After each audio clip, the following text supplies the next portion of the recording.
sejam todos bem-vindos. Nessa aula, nesse nosso segundo encontro, nós vamos tratar do assunto manometria, tudo bem?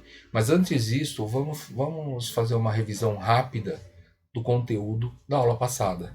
Na aula passada, então, nós abordamos o princípio de Stevin e Pascal, tá bem?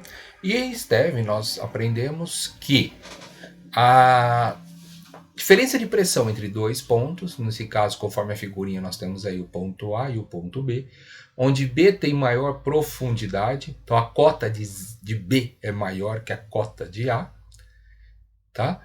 E pressão em B, óbvio, pressão maior que a pressão em A, porque eu tenho mais líquido em cima, tem uma coluna de líquido maior em B do que a coluna de líquido em A, tá? Então, por Stevin, nós aprendemos que a variação de pressão entre A e B, na realidade, ela é dada como ρGH, né? Onde H é a diferença entre cotas. Então, o ΔP ele é igual a gama, que nada mais é que ρ vezes G, vezes esse ΔH. E esse ΔH nada mais é que o H da posição em B menos o H na posição A.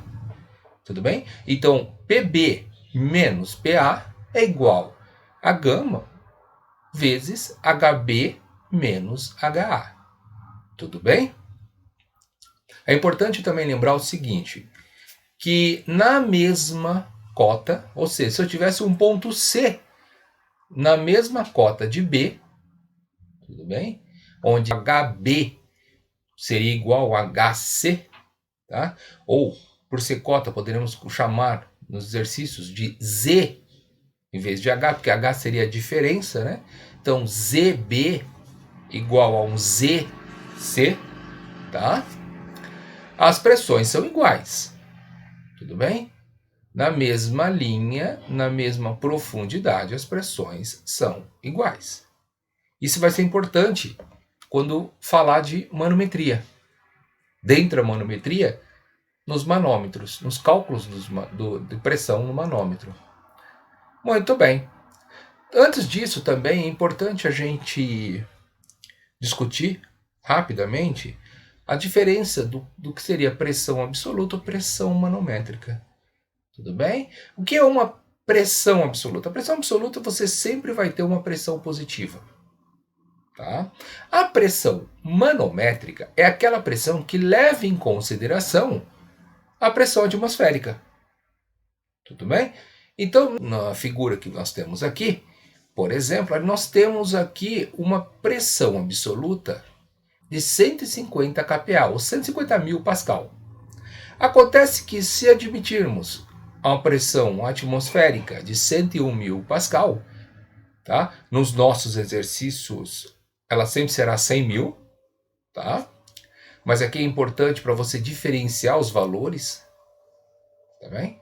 Então, se eu pensar que a pressão atmosférica é 101 mil, quando eu olhar para a pressão manométrica, esse 150, na posição, na altitude 151 mil, ele nada mais é que 50 mil, porque ele já está levando em consideração os 101 mil da pressão atmosférica.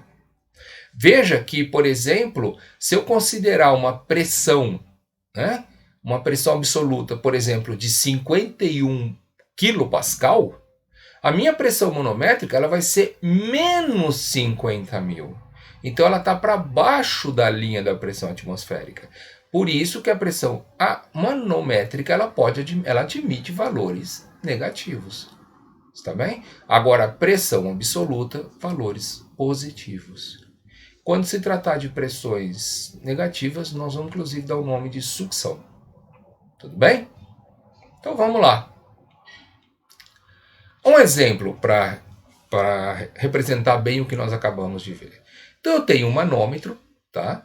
Esse manômetro tem um vaso, esse vaso contém água, que está à sua esquerda, essa bola aqui, tá? Esse vaso tem água.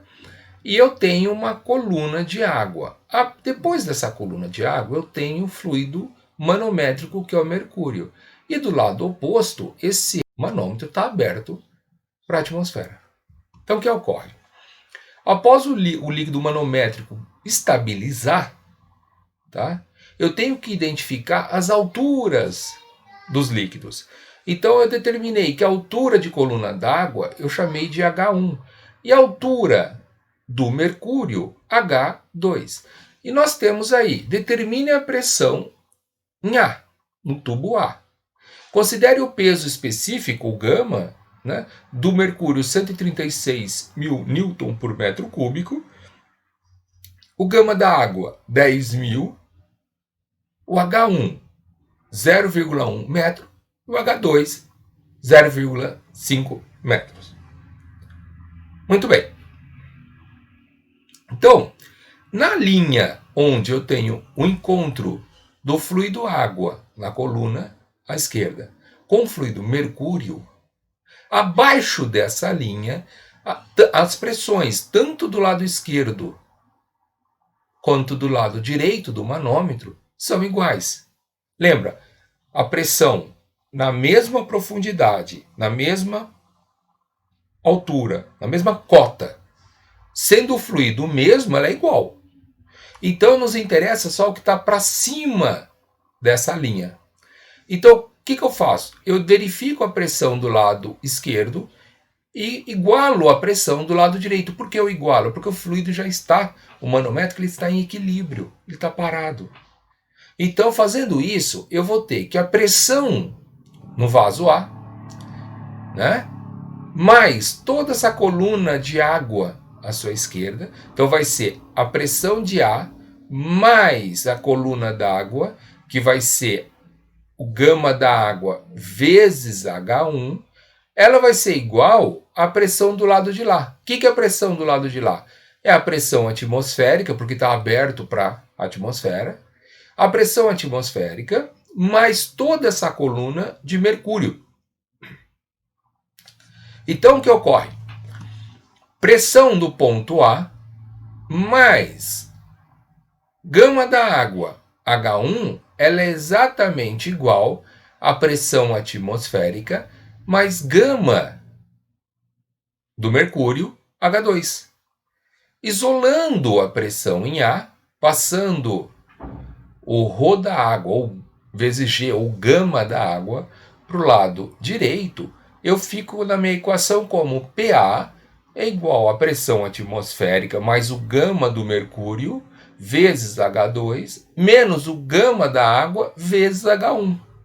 Substituindo os valores, lembrando que pressão atmosférica para nós será 100.000 Pascal, o gama do mercúrio é 136.000 e o gama da água 10.000, então vai ficar assim, pressão no ponto A é 100.000 de pressão atmosférica, mais 136.000, né, que é do gama do mercúrio, vezes o H2, que ele vale meio, menos o gama da água, 10.000, vezes o H1, que é 0,1.